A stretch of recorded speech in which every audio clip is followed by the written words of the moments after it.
Hello, today we're going to be scrambling an egg, and our procedure is going to start with grabbing a frying pan, and we're going to put it on the stove and set that to a medium setting around 4. Alright, and then next we're going to grab a silicone spatula, which is going to be used for later scrambling the egg. Okay, and then we're going to grab a single egg and crack that into a medium-sized bowl, and then using a fork we're going to whisk that until it becomes a homogeneous mixture. Okay, and we're going to pour that into the frying pan that's on the stove. Then we're going to measure out 0.5 grams of salt and 0.5 grams of pepper and add those into the egg mixture. And then using our silicone spatula, we're going to scramble that up, and then we're going to remove the eggs once they reach a point where they're still runny and they're right up on the edge of browning, but they haven't yet browned.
Alright, so we finished cooking the egg. You can see the results are pretty good.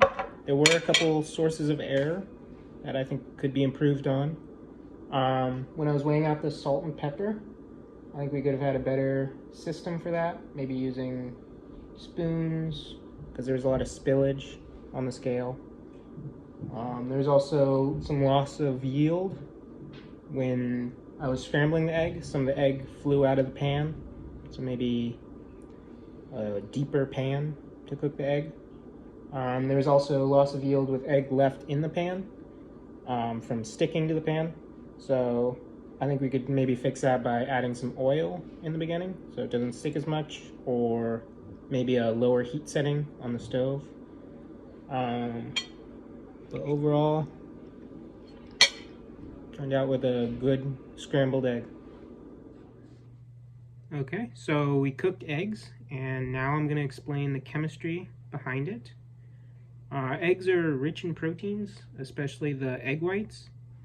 And proteins are long chains of amino acids, and they fold together based on weak bonds, like hydrogen bonding. There's also the hydrophobic effect that goes into that.